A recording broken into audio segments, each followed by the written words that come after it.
Hi everyone, in today's video I'm going to tell you how to manage backup and reset settings in your device Vivo Y200i.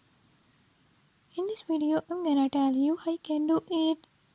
But before we get started, don't forget to hit the subscribe button and turn on notifications.